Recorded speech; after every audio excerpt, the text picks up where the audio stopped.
Welcome to Improvement The Podcast Show. My name is Ichiro Takahashi, and each week we bring you the person or the message that will help you improve your life.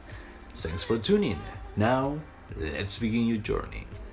This week's guest, David McCall, joins me to talk about...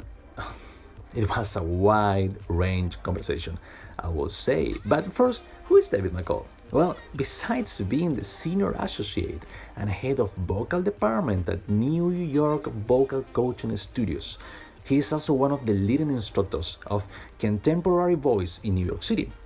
David has also taught as a master teacher of contemporary voice for the NYSTA Comparative Vocal Pedagogy series. As a member of Actors Equity, he has performed and music directed in New York and regionally. As a music director and composer, he has collaborated on new musical theater works that have toured the US. As a writer and producer, he has worked with many leading Broadway stars on popular web series. And last but not least, he is a founding member of the Nerve Project Theater Company. We talked about why social media has dropped the walls for artists, so to say, but also has created an unthinkable amount of competition. Why he always says that you should rehearse and practice beyond the demands of the show, how to warm up and for how long to warm up your voice before any presentation, why you should avoid at all costs to play the comparison game, and how it can affect you, and so much more. So, without further to say, please enjoy. Are you ready to record then? Yes, let's go ahead and do it. Awesome. You know what's funny? I always speak, as I told you, with my guests before we transition to what's gonna be the final cut. But when I hear you speak, when I hear your voice, it sounds like someone who's accustomed to be in front of a microphone, in front of a camera, in front of a crowd. Yeah, this goes back to being a kid. Okay, so full disclosure, I grew up in Tennessee, in rural West Tennessee, and there weren't a ton of performance opportunities, save for singing at church and then a few school programs. But even then, we didn't have performance beyond fifth grade. So everything that we did was ended after elementary school for me. So I was bursting at the seams to perform, and I would perform musicals in my living room, of course, and it all culminated in me. I wrote productions for my school to do. Like my fifth grade, I wrote an adaptation of The Wizard of Oz and cast it, and like had all the main musical highlights, but also wrote the dialogue that would lead us into the songs, much more truncated than what the movie would have been or the full script. And that love of performing has always been there. I can't really explain it, but there is something to sharing what's inside with everyone. And maybe that's it. It's like I look at it as sharing as opposed to having to perform or create something artificial. No, anytime we're in front of people, we're displaying who and what we are and our feelings, our emotions, our information. And you can't really separate those two. And rather than try to hide in it, I'd say embrace it. Interesting. Do you still get anxious before stepping on the stage? If you ever felt anxious before, obviously. Let's see. Yes and no. I think it depends upon the project. I just did well, let me share this with you. I had a conversation with a friend of mine who runs a theater down in Savannah, Georgia, and she was speaking with me about directing a production for them of Julius Caesar. But in the current landscape, how it's hard to get actors together safely and obey government guidelines. What if we rehearse this over Zoom and then for 2 weeks, and then for 2 weeks got together in the same room? Like problem solving, how we're going to rehearse this play, create a luscious internal life for this thing over internet. And it's something that I started to get butterflies about. Number one, because I've not had to do this before. A lot of us are figuring this out in the landscape of theater and performance, but also how exciting to be a pioneer in the year 2020 of solving these problems, hopefully for future generations or people who perhaps have been limited by their access to space and people. Gosh, now you could have anybody be in this play for those 2 weeks of rehearsal. So that gets me excited. I don't know if anxious is the word. Anxious to me feels like I'm not exactly sure how it's going to go. Yeah. But I try to surround myself with people who are going to do the work and who have that positive mindset. So we kind of know something great's going to happen. We don't know exactly what that might be, but it's going to be cool. Well, excitement and anxiety are pretty close, so to say, in the physiology, right? Like you feel almost the same. You only know that when you are excited, you actually want that future thing to happen. And when you're anxious, you don't want this future thing to happen, so to say. True. Yeah. What will be the moment that you consider the beginning of your career? Let's see. The moment that I feel like I'm always beginning my career, if I'm honest, Ichiro. I really feel that how to even put this? It seems like there are several careers that are going concurrently at any given time. And those fall under the categories of self-improvement guru or like guru in training and voice coach, musician, director, actor, like across the board. It's like I slowly move the little, gosh, it makes me think of watching the little rabbit races, the mechanical rabbit races or dog races, moving across the screen or something, or watching something load on a computer screen. I would, go ahead. Yeah. In that case, if I can reframe the question, when will you say was the starting point, or when will you say you got into this world of acting, arts, music? Perfect. I had always, like I said, felt that pull to perform, to share.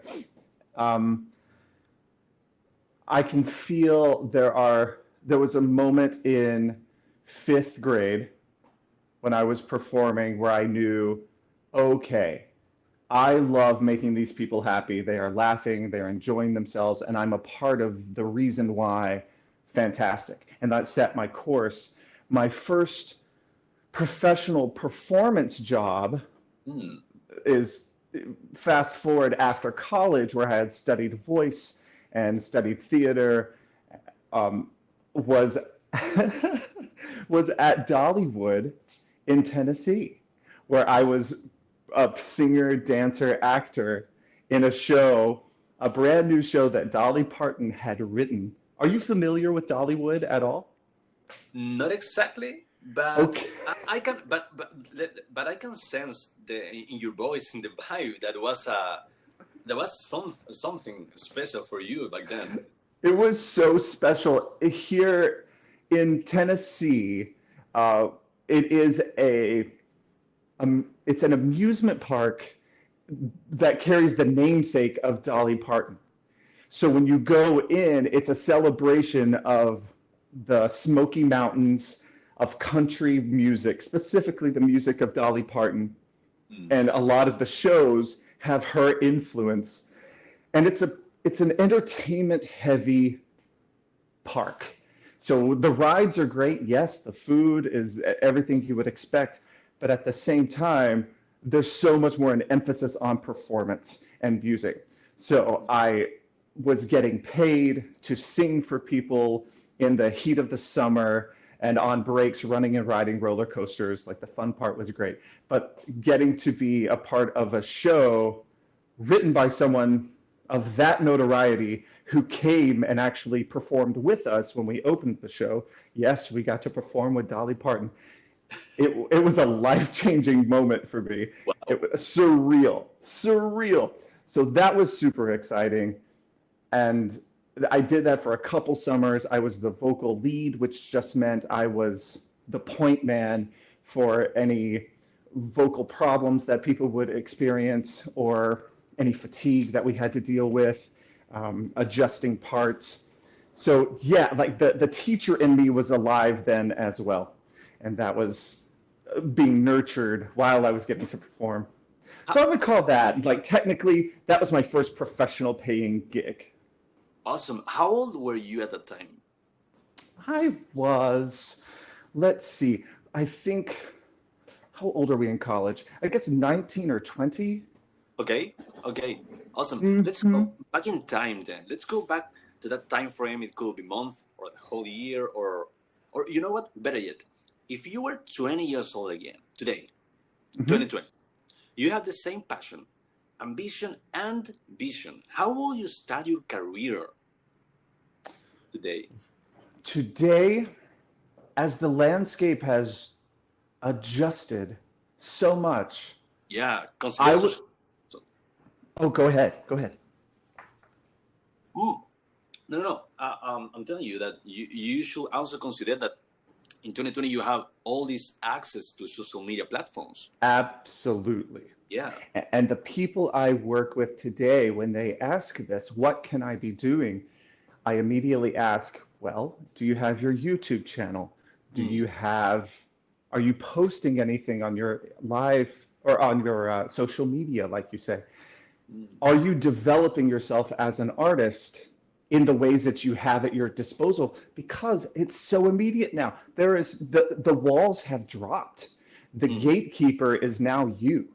And that is something that has completely flipped. I mean, here we sit talking on an application that was just a twinkle in someone's imagination. Like this is the solution to a problem we didn't have, that now it has just opened the world up. So whenever I talk to clients and they are wanting to get the career started, you can start that trajectory, immediately, like now. So I've got some recording artists who are, yes, they're working on their albums, but at the same time, they're doing live shows. And they may not have a ton of people showing up, but as soon as they start getting a little heat or someone gets introduced to their work, they have this multi-platform presence that lends credibility to what they're doing as an artist, that immediately jumpstarts. It makes other people want to be a part of something. And that's something that we see as human beings. We want to be a part of something bigger than we are. And that's why we can't just put our eggs in one basket, so to speak. We can't just be experts in one field. We have to have a knowledge across the board so that other people want to be a part of that and can join that and feel like there's a niche for them, or you're speaking somehow for them. Yeah. Is that something, right? Like, does that make sense to you? Does that resonate with you as well? Yeah, absolutely. I agree, man. And I want to add something, because my girlfriend actually loves to act and to sing, but she never acted before on a professional way. But something that I always tell her is that, and that's why I agree with you, she should be posting any type of monologue she can, or cover she can, on social media, YouTube, Instagram, nowadays TikTok, right? And yes. I believe, and here's my another question, a follow-up question, because I believe that nowadays you don't need to be, so to say, a professional, like 4 or 5 years studying whatever, acting, who knows what, to show the world your skills, right? It's true. Even though I respect completely the people who goes to acting school for 5, 6, 7 years, I don't know how long it is over there, but you can show how good you are nowadays, with a 15-second clip on TikTok or on Instagram, right? Yes. So yes.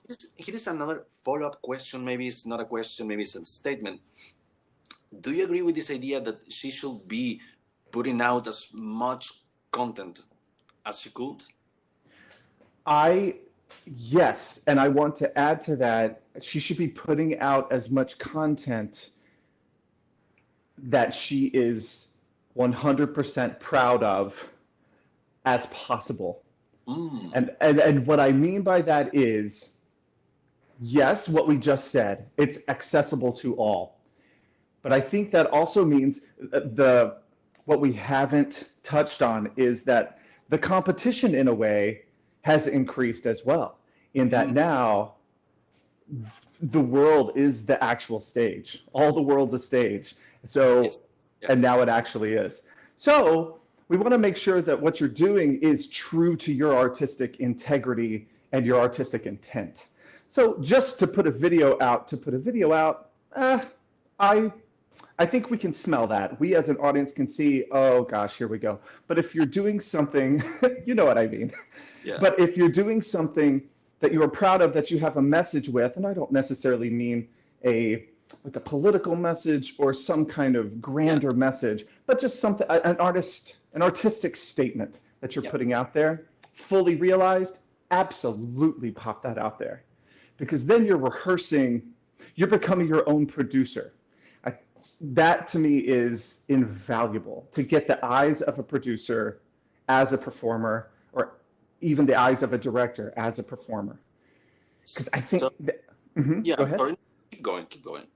Oh, so I'm just saying, yes, put these videos out there, but there's nothing wrong with editing them and trying again, getting them, like, don't consider yourself a one-take wonder. There's no real celebration in that, because you're saying you're done. And that to me goes against the idea of an artist. An artist to me is a constant learner, a constant adapter. So, a few takes is going to be really helpful for you, making sure you're rehearsing it, like just bringing the full weight of your integrity to each video or to each instance of something to post. That's going to be where it's at. And that'll set you above a lot of other people who are just tossing things up, if you know what I mean. Yeah, absolutely. Now I have another couple of follow-up questions. And the first one will be, do you think then, what I understand that you are trying to say is that nowadays, with all this access that we have, we are not being just the artist, not just a musician or an actor. We are also the director, the post-production, we are the producer, all that together, right? Now, what's this, if it is one in your opinion, obviously, but this slight edge between, I should put out something that I am feeling proud of, and I'm literally overthinking this too much. Yes, I saw this follow-up question 2 miles away. I really did, because I feel it. Because also as artists, don't we tend to be the perfectionists, the ones who stop ourselves from doing things because of that risk of failure? And it can feel like the stakes are so high when you're putting something out that could be viewed by anyone in the world.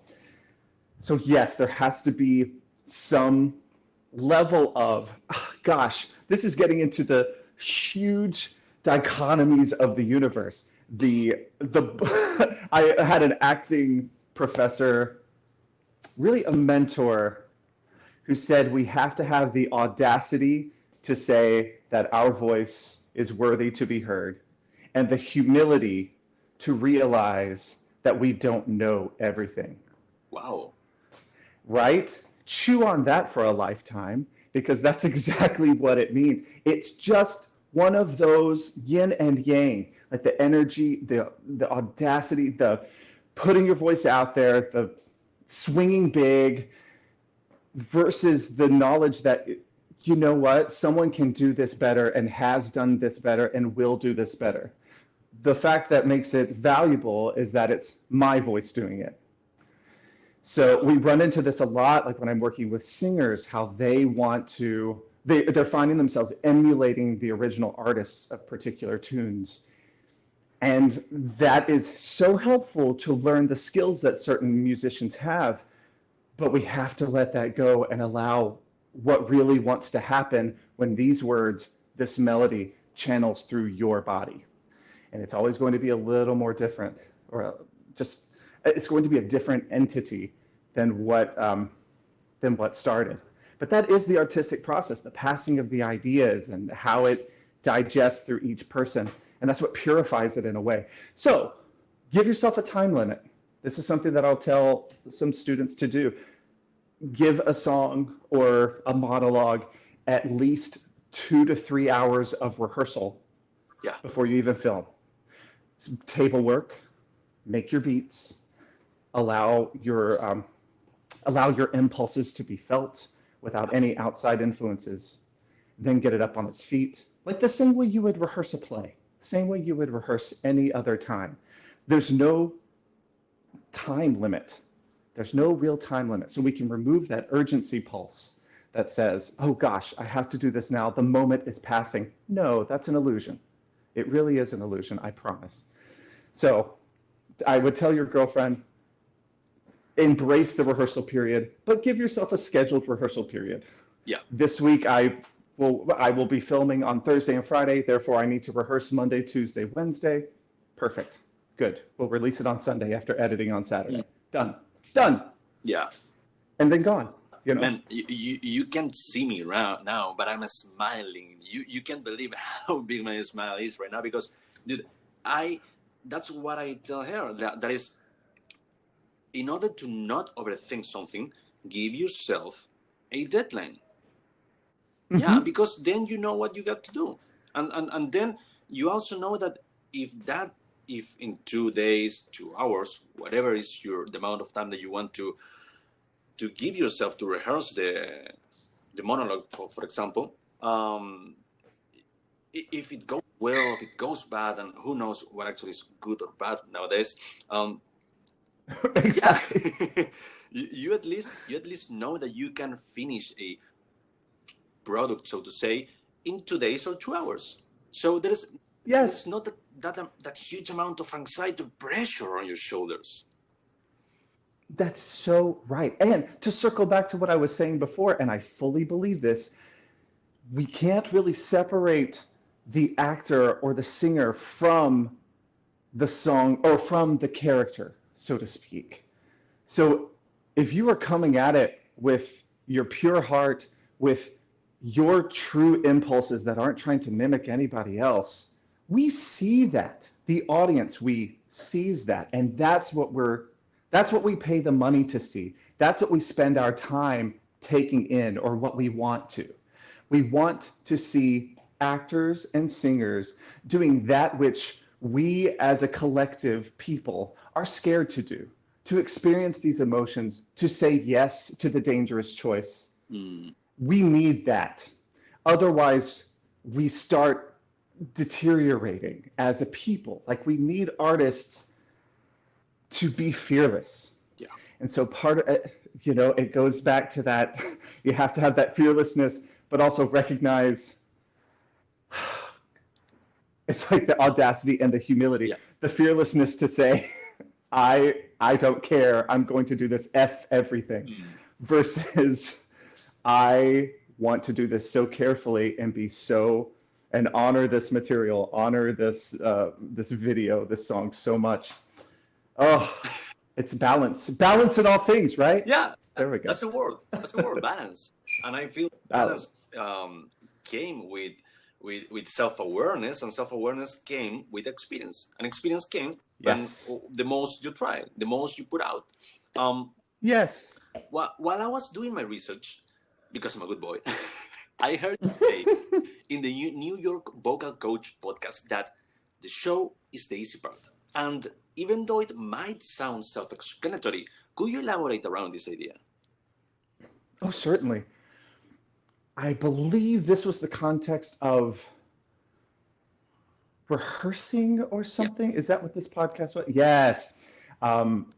So this is another concept that was gifted to me by my mentors. You asked me about the first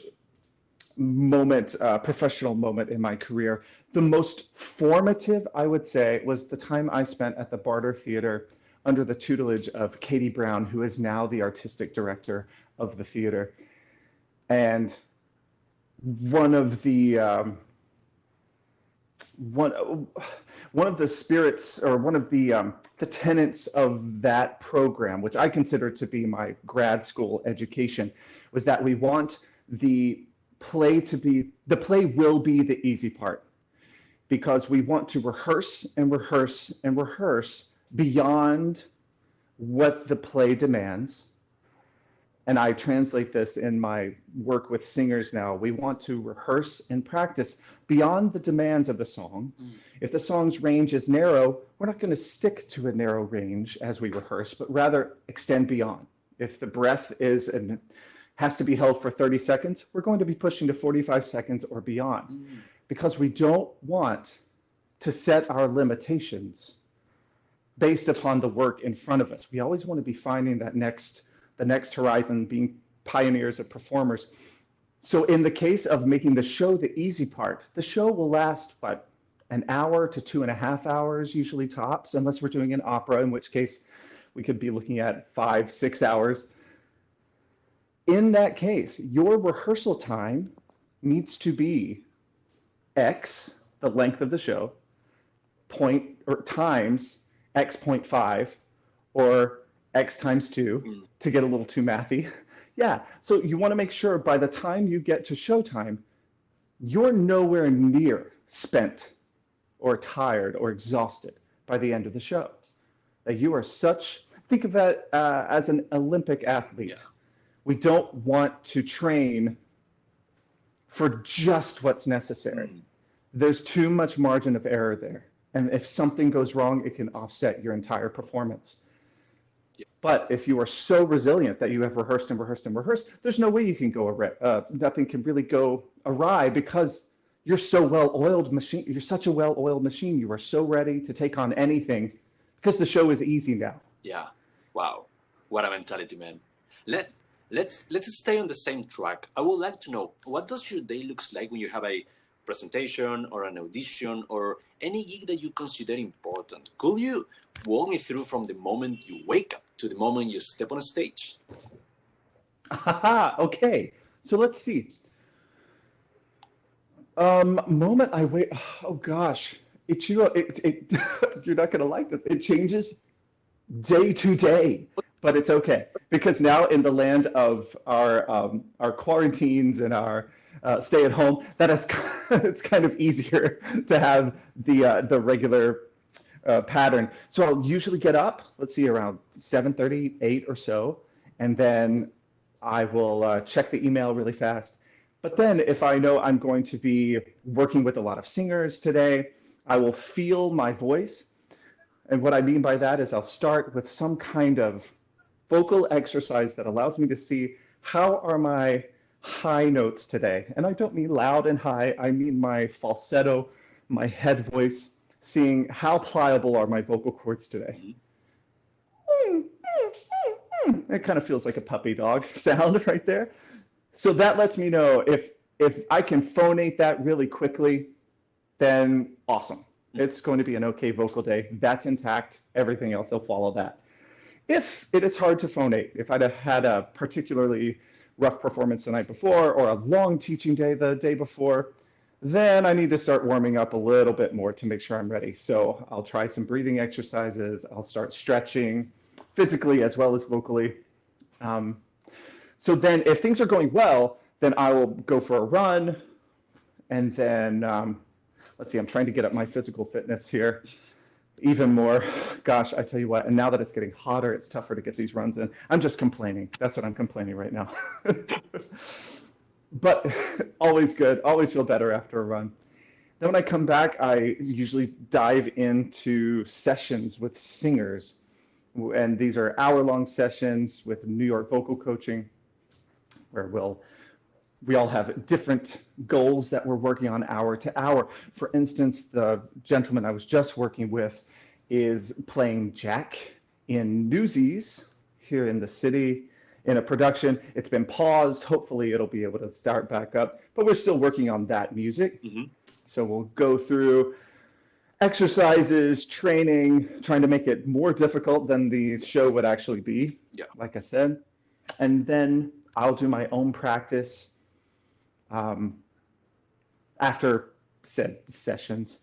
I'm kind of getting lost in thought here because I'm realizing, and then yesterday I was, go ahead. Let me interrupt you in that case. I will. Yes, please. I will then. Will you say that you have a morning routine, or you think that it depends on the day? There is a morning routine in that it's the checking the voice, Okay. checking that. But then with the challenges of the day, like once I get beyond that, it's adapting to whatever that's going to be. Okay. Okay. In that case, let me ask you this: what's the most unorthodox ritual you have ever tried before an audition or a gig? Or have you ever seen someone, I don't know, warming up and you were like, oh gosh? Wait, like obnoxious warm up? Um, I use the word unorthodox, but I don't know. Oh, unorthodox. I got you. um, what is the most unorthodox? Let's see. I kind of get a giggle when I think of in holding rooms at auditions, which is the room you wait in to be called in to go to the audition. I have seen a lot of the squeezing,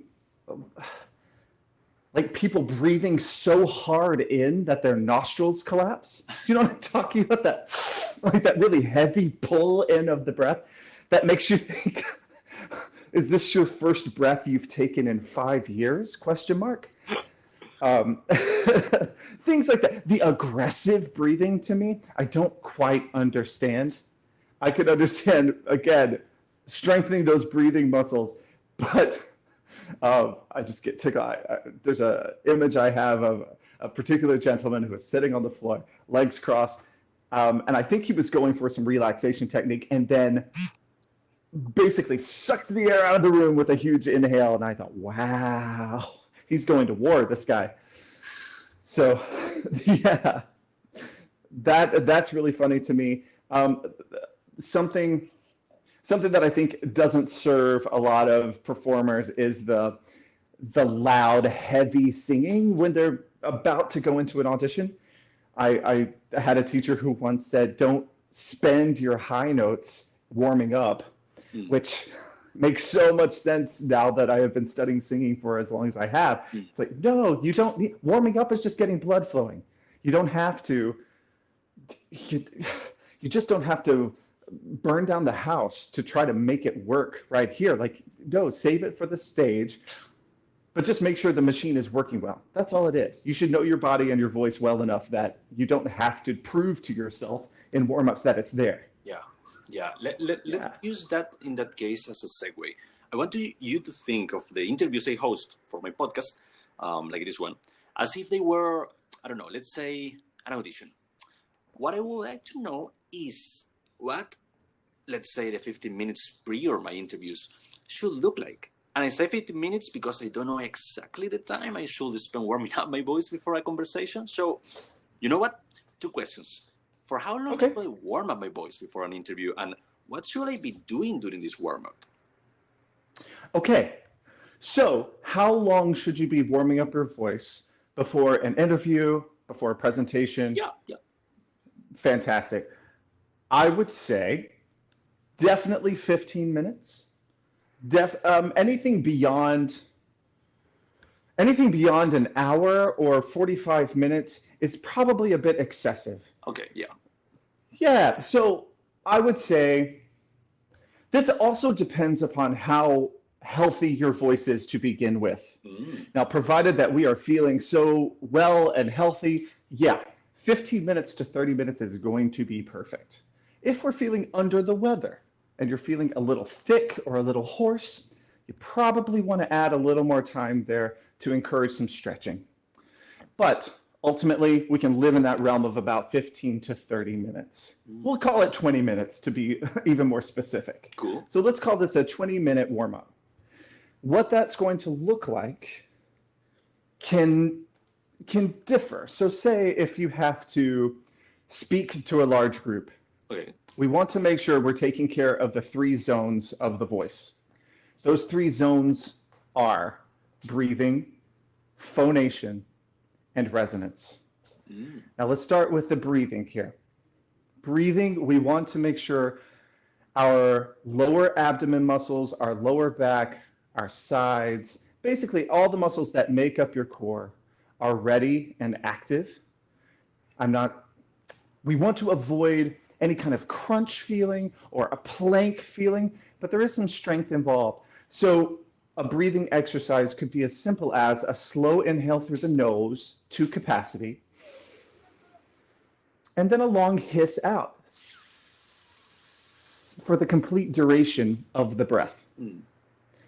And for fun, to get even more methodical about this, you could time yourself. You could say, ooh, I made it about 15 seconds. Let's try it twice more, going for 20 seconds and then 25 seconds. You can work this way all the way up to a minute.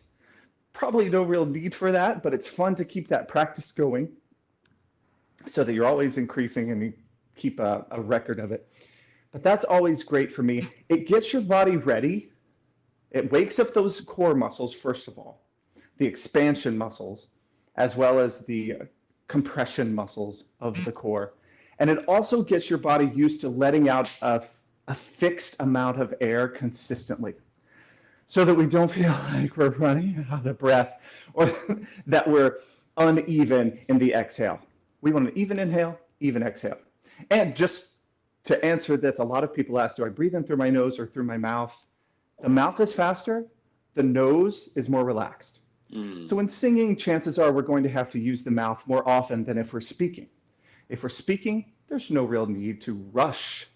And in fact, if you feel like you need to rush, that's a weird voice in your head telling you, hurry up, hurry up, hurry up. And that's the voice we need to quell. We'll work on that in speech. But anyway, so the breathing, yes, we want to make sure that breath is grounded as low as we can. So your listeners, if you want to do that again, that's in through the nose and then out on a long hiss. It's fantastic. Awesome. So the second zone, that phonation. So this is where, oh yeah. I'm gonna interrupt you really quick. Sure. I have this notion that, and I'm not sure if this is what you're going to talk about, but what you say phonation, I always called tonality, and when you say resonance, I always thought about intensity. So, and you can correct me because I'm pretty sure I'm totally wrong right now. But for me, tonality was how high or low your voice goes, and intensity was on how much you can, project voice. How much you can project in a I don't know, like a large room, so to say. Oh, sure. That to me, it's not wrong. And this is something we run into when we're describing something that we can't see or really put our finger on, is that we end up with lots of different vocabulary. What I'm describing with phonation is the functionality of your vocal folds. Like, this is a purely removing all quality from it. First of all, the quality to me falls under the resonance, typically. So what you're talking about, intensity, that can actually be a part of this phonation. Okay. Because the intensity, like trying to project the voice, that is a function primarily, or I should say, firstly, it's a functionality of the phonation. Yeah. So if we imagine our vocal folds as a pair of scissors, or if you were to take your pointer and your middle finger and make a little scissor action, that is kind of what your vocal folds look like if we were to see them inside your larynx. So they're connected where your knuckles are. That's similar to what the front of the vocal folds would be. And then the back where they come apart, that's how the backs of the vocal folds work. So it's not vocal cords where we think of a string elongated and then plucking the string. No, it's actually that action. Those folds come together when we speak. Ha, ha. If I feel the air pass through and I bring the folds closer and closer together and bring my fingers closer together, I'm simulating my vocal folds coming together and touching. Hi, hi, hello everyone, good morning. That sensation. Yeah. So, yeah, part of a great warm-up for this, to get people really accustomed, is to feel a glottal attack. It sounds more intense than it actually is, but It's the pressing together of the vocal folds and then allowing them to pop open. Quite the opposite of what we just did with hi. This would be I. Yeah. We feel that little hit. Yeah. So it's the chords touching and closing.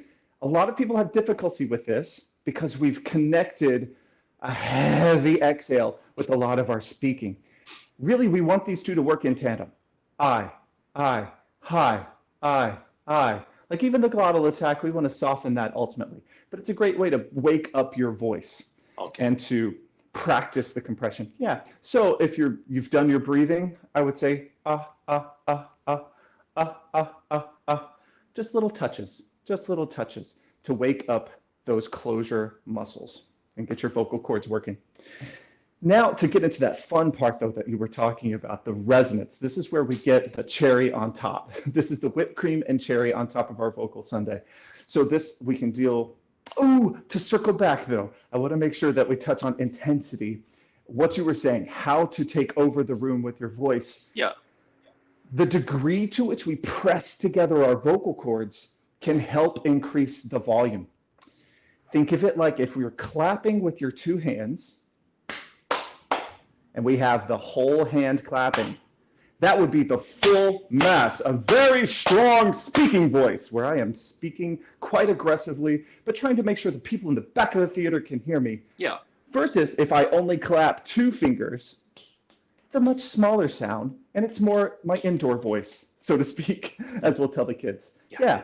Same principle. The full mass of the folds hitting creates the big sound, the big intense sound, and then the thinner vocal folds are going to make the smaller. So you can feel that with like, oh, I found my keys. The opera singer finds his keys. That feeling versus the regular person finds their keys. There they are. Opera singer, hello, good morning, versus, oh, hi, good morning, it's good to see you. So yeah, you can feel that compression. That will work. Working on that comes down to practicing that glottal attack so much. Yeah. Now, again, all things in moderation. I don't want to push anyone to do something they feel uncomfortable with. It can feel tight at first. We're working muscles and coordinations. So if it feels uncomfortable, you don't have to do it. Lighten it up. Otherwise, moving on to that third zone, the resonance. This is where things get fun because resonance is describing where the air goes. So it starts in zone 1, around our core. We breathe in, it passes through the vocal folds. They vibrate. And then where the air goes after it passes the vocal folds determines everything. So if we send it out the mouth, we get a lot of what we call oral resonance. The air is passing out of the mouth. This gets into yelling. We do this. It can be people who talk right out of their mouth. You might have a little bit of a cold or something. Like nasal noise. Yes. Versus the complete opposite of that would be passing everything through the nose, where it's almost hard to understand. I always think of the old operator sound. Hello, operator. Yeah. Like a lot of weird voices like that. That is not. There's no sound that we make that is 100% either one. So whenever someone has a nasal voice or someone has too much mouth resonance, what you're hearing is a slight imbalance, and that is it. So a lot of our work in speech and in singing is finding that balance. So something that we'll play with, if someone has way too much mouth resonance, indicators of that would be you have to talk really loud. You might get hoarse quite often. You feel dry. There's a touch of rasp sometimes in your speaking voice. Then you need more nose resonance, more nasal resonance, more air passing up into your nose. I promise you, you will not sound nasal. But in the exercises, you will sound nasal, and that's okay because we're balancing. So something I like to do is the NG sound, or a hum. The hum is probably more accessible. The NG feels really weird, but it really does. But if you take the word sing, for instance, S-I-N-G. Sing would be a great way to warm up your voice and balance yourself. Yeah. Sing. And you could even try taking what you have to say in a presentation and speak it through that NG. And it sounds really weird when you do. It sounds really weird when you do, but you start to feel those vibrations. And much like a bat uses echolocation in a cave, you start to get the lay of the land, or you can feel the internal structures of your nasal passages, of your pharynx or the back of your throat. You start to understand your own voice with that. So helpful. Now, if you have way too much nose in your sound, if you sound nasal, chances are there's a little too much tension around where the phonation happens. Your throat probably feels a little tight from time to time. Yeah. You might have a little excessive vocal fry. You might feel like, I can barely breathe, or there's a lot of breath pressure building up. And plus people tell you, ooh, you sound nasal. What would really be helpful here is the good old fashioned pinching of the nose, or speaking as though you have a yawn in your throat, just to relax all of these muscles in the throat. So this, with the children that I teach sometimes, we call this the brown bear voice. Oh, hello, I sure wish I had some honey. Or we could even say, the opera singer finds his keys, but quietly. Ah. Or you can think of a cooking video showing your final plated, beautiful dish of gnocchi. Ah, delicious. You know, it's your PBS voice, Yeah. so to speak. And then a fun exercise would be to take the hum and experiment back and forth, like trying to send all the sound to the nose versus all the sound to the mouth. There are tons of exercises, tons of ways to get about this, and some things are going to feel wrong to you, and some are going to feel right. Stick with those ones that feel like they agree with what your body wants to do. That's the rule of thumb here. Yeah. Yeah. Wow. I'm speechless still. I'm pretty sure. Oh gosh. I'm pretty sure I'm gonna try a couple of those exercises that you recommend here. Wow, man, we're really close to reach the hour, and I feel that I had like 5 or 6 more questions, but I'm gonna try to respect your time and wrap this up. I feel we covered a lot of ground, David, but I want to quote one of the articles you wrote one last time. Deny each and every invitation to play the competition game. I don't know if that brings up anything for you or anything to add, but you are a New York artist. I can't imagine the amount of competition you have to face as a musician, actor, add social media on top of that. And you have the perfect, I'm not good enough. This is not for me. I quit cocktail. I don't know if you can add something on top of that, man. Yeah, the comparison game. I tell you what, nothing can stifle us as artists faster than comparing what we have to offer at any given moment to what someone else is offering at any given moment.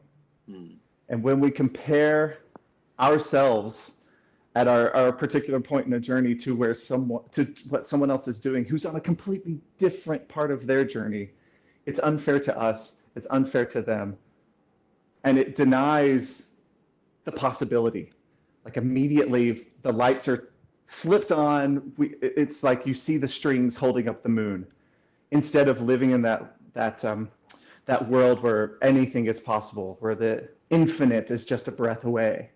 So for me, that comparison game, I call it the comparison game, but we all know what it is. It's, oh, this one can sing higher, this one's thinner, this one's stronger. It stifles everything. And it's an opportunity for your brain to win in a way. I think I was reading the book Mindset by Dr. Carol Dweck. I don't know if you're familiar with this piece. Dr. Carol Dweck, and she brings it to light in this way. She says there are two mindsets that we have. One is the fixed mindset that says failure is bad, that I probably can't do something, therefore I should stay safe and not attempt it. Versus the other mindset that says failure is an opportunity to grow. Yeah. Taking risks is how we evolve. We want to do everything we can to live in that second camp as much as possible. It's hard. It's a daily battle. It's a moment-to-moment battle. The comparison game to me is a indicator that we're living in that fixed mindset. Yeah. Because when we compare, we're taking our eyes off of our goals. We're taking our energy, and rather than focusing it on what could be and making ourselves better, oh man, we're putting that on other folks, and it makes you view the world with so much cynicism, and I just can't do that, and I can't advocate for it. Yeah. So yeah, the comparison game, boo, bad. Yeah, but growth mindset actually is a skill. Yes. It's not easy. You have to develop it. But when we talk about the comparison game, you can think about, oh, this guy has a higher range than me, or he can act better than me, or whatever. But it's also with social media, it's also that you start seeing any type of colleague, right? Your friend, and all these people is getting all the roles that you want, and you are getting none. And it's again, it's like, oh, why? What's wrong with me? Why did I get in this? And even you can be like confident in yourself, and you can think, oh, but I am better than them. Why am not getting the roles and they are getting the gigs instead of me? So for example, this is my own approach. I try to not, when I get into social media, I try to, you have consumers and creators, and I'm trying to stick to being a creator. When I get into social media, I'm trying to avoid becoming the consumer, because if not, my subconscious mind takes over and starts saying like, oh, look at him, he has followers, or look at him, he has a better guest, So yeah. I completely feel you. That is brilliant. That is brilliant, to be the creator, not a consumer. Yeah. Oh boy. But being a consumer feels so much more comfortable, doesn't it? It's so much more lax. It is constant work. Like you said, it's a rehearsed skill. It is a rehearsed skill. And being the consumer is more appealing. It's more easy. Being the creator takes more time. But which brings you joy? Joy, like the word joy, being the creator. 100%. Because you've got skin in the game. You're trying things. You're experimenting. You're failing. You're succeeding. You're learning. You're growing. The human condition is not meant to be comfortable. And if it is, I have news for you. You're probably not challenging yourself or growing that much. Yeah. We are meant to be uncomfortable. And that is something, to circle back, you have to, man, it's the moment we become comfortable is the moment, how do we put this? So in my, again, going back to my time at the barter, a character dies when they're uncomfortable, or when they're comfortable. And what I mean by that, an actor playing a character. So when an actor gives over to a character, we see that character. But as soon as the actor finds comfort on stage or stops pursuing an action, that character kind of dies and we lose interest in them, so to speak. And you can speak any language, you can be deaf, you can be anything, but you can see that a mile away when a person is not engaged to the fullest, most uncomfortable extent on stage. Because it's nonverbal communication. Yes. Yeah. Yes. David, I had just two final questions. Again, sure. Trying to respect as much as I can your time, but I'm gonna assume all responsibility if I'm trying to monopolize your time, to capitalize your time. I love it. this is a question my co-host wanted to ask, and he wants to know how to show emotion with your voice when you speak, whether it's public speaking, broadcasting, or even in a one-on-one interaction, like a date, for example. You can answer this any way you want, but I feel there's a slight edge between those that speak on a flat way all the time and you don't know what they are feeling, and the people that is not authentic. You know, they are kind of faking it, so to say. So could you speak to this idea? And I'm not sure if I'm formulating the question in the right way, so it's more like a statement. It completely makes sense. No, you are right. How do we allow our emotions, our individual emotions, inform our performance and our speaking? I completely get that. And you are so right. It has to come from a true place. Otherwise, we stink. There's a literal stench that fills the air when someone is being fake, and we can't stand it as human beings. So what I would say is practice with, we can get pretty methodical about this, but take, like if we take your breath, let it start with there. Like relax yourself. Make sure you're starting from a place that's already true. Like you're not putting anything on. Yeah.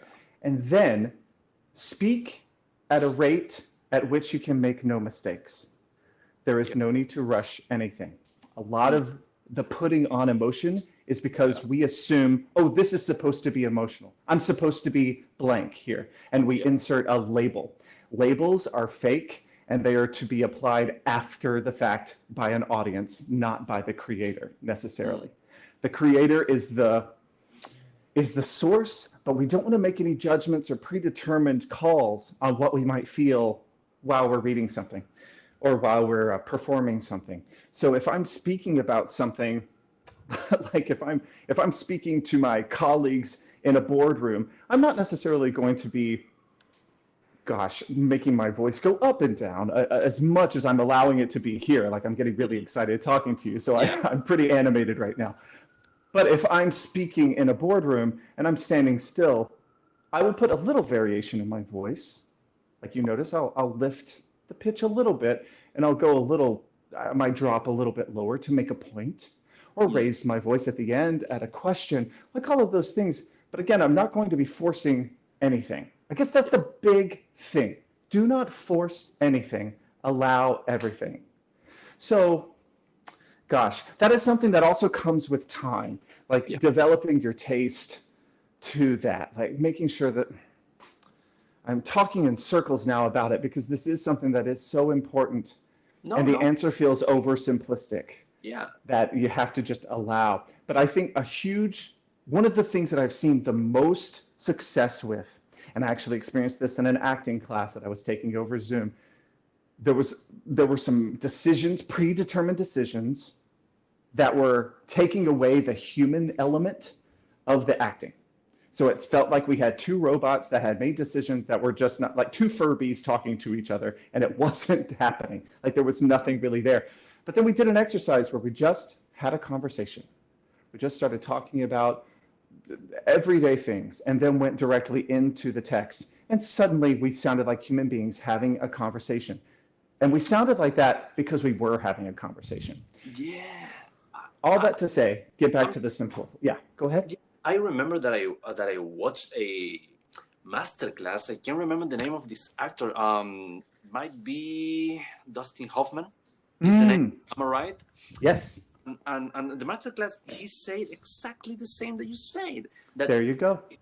He told the actors, okay, try to not to act, so to say. Just keep a normal conversation, and when you're feeling in the zone, start rehearsing, reading the dialogues, and the scene went way more smoothly. Right. And suddenly the meaning starts to be generated because you've not made any decisions. You're allowing. That's what it means. Allowing.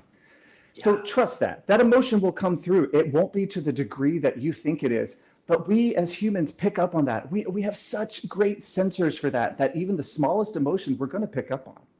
Definitely. So it doesn't, exactly. Yeah. Well, exactly what I'm reading right now on a book called Social Intelligence from Daniel Goleman. he says that we are made to get those small little signals that that our subconscious mind just understand when someone is being fake and when someone is being honest. Yes. Then now we covered a lot of ground. This was fantastic, David. Oh, And thank let you. me ask you one last question. How can Yes. you improve yourself every day? How can you improve yourself every day? Yes. What a simple question, Ichiro. Well, let's see.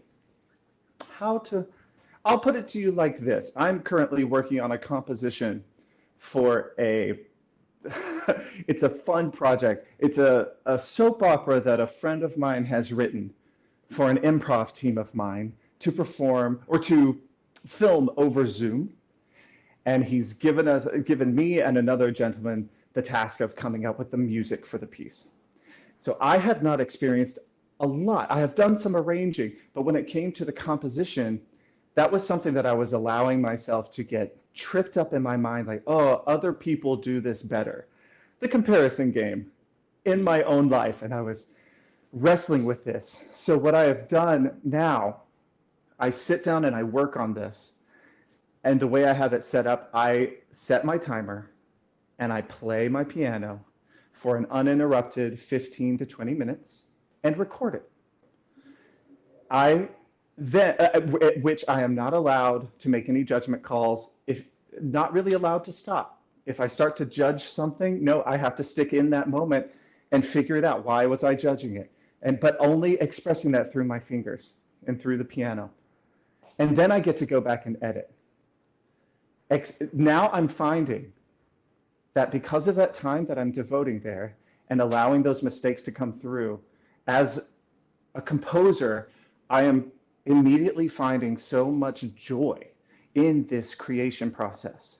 And now that time has, what was once a requirement and a regiment, has tipped over into the land of joy, like personal joy time, that now I'm spending so much more time doing it.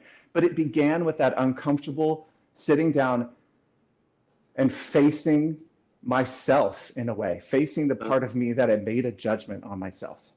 So I would say it's sticking to that regimen, like you said to your girlfriend, giving the deadline. In this way, it was giving myself a regimen. And then it became a joyful habit now. Awesome. A deadline and no judgment. I love that, man.